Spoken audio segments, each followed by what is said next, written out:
Japan की कुछ शहरी कहानियां वो सिर्फ कहानियां नहीं हैं, वो एक एहसास हैं।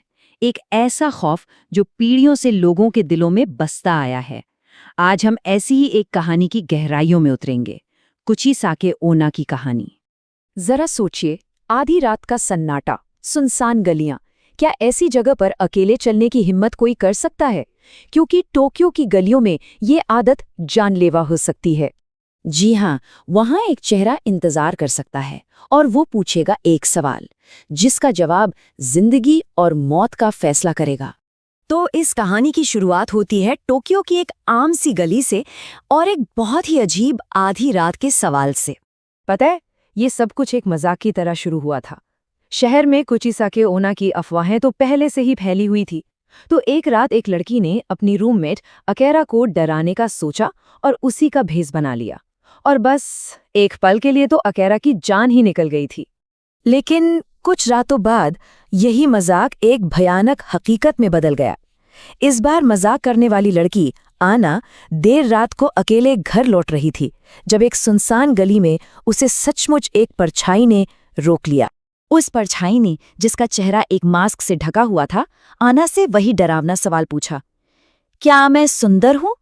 आना को लगा कि ये फिर से कोई मजाक चल रहा है, शायद अकारा बदला ले रही है। वो हंसते हुए बोली, हाँ, तुम बहुत सुंदर हो। और बस यहीं पर सब कुछ बदल गया। उस औरत ने अपना मास्क हटाया। उसका मुंह किसी धारदार चीज से कान तक कटा हुआ था। मांस और खून उसके चेहरे पर लटक रहे थे। और फिर उसने अपने कोट से एक चमकती हुई कैंची निकाली। कुचिसाके ओना के इस सवाल का सबसे खौफनाक पहलू जानते हैं क्या है? कि इसका कोई सही जवाब है ही नहीं। अगर कोई कहता है हाँ, तो वो अपनी कैंची निकालकर बोलती है, अब तुम्हें भी मेरी तरह सुंदर बनना होगा, और उसका मुंह भी वैसे ही काट देती है। और अगर जवाब नहीं में हो तो वो गुस्से में उसे वहीं मार डालती है। आना ने पहले तो हाँ कहा, लेकिन फिर डर के मारे नहीं भी कह दिया। नतीजा, उसकी बेरहमी से हत्या कर दी गई। लेकिन ये आत्मा है कौन? ये कटी जुबान वाली औरत आखिर आई कहाँ से? इसकी कहानी इसके गुस्से से भी ज्यादा दर्दनाक है। एक जमाना था जब कुचिसाके एक बेहद खूबसूरत औरत हुआ करती थी।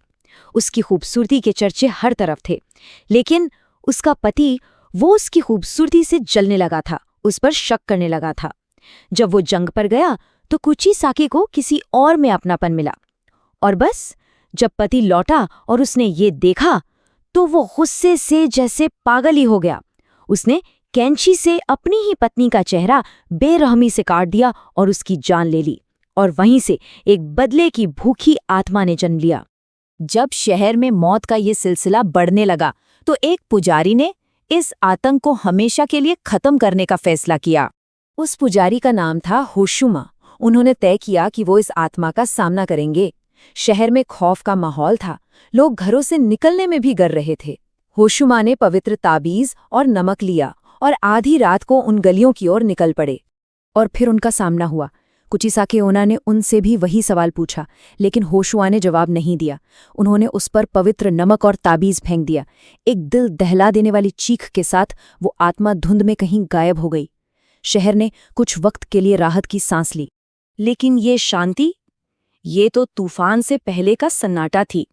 वो आत्मा खत्म नहीं हुई थी, बल्कि वो और ज्यादा ताकतवर होकर लौटने वाली थी, एक ऐसे तरीके से जिसकी किसी ने कल्पना भी नहीं की थी।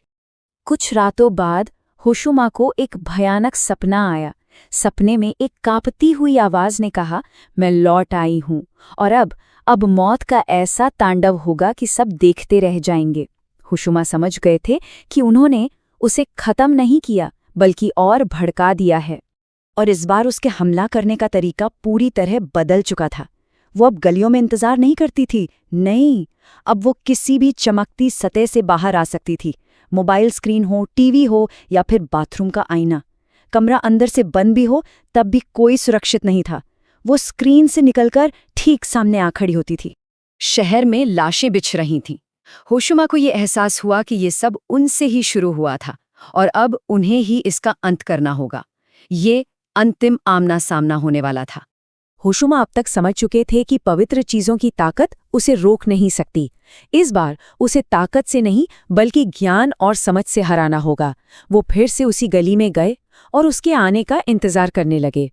वो आई और उसने वही सवाल पूछा, क्या मैं सुंदर हूं?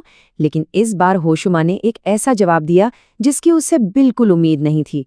उन्होंने कहा, सुंदर हो या बदसूरत, जीने का अधिकार तो सभी को है।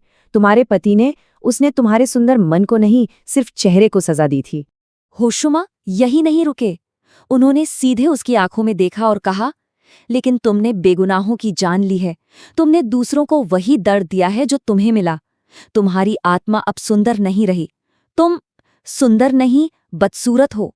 ये सुनते ही वो आत्मा दर्द से चीखने लगी और तभी होशुमा ने अपने साथ लाया हुआ एक पवित्र आईना उसके सामने कर दिया।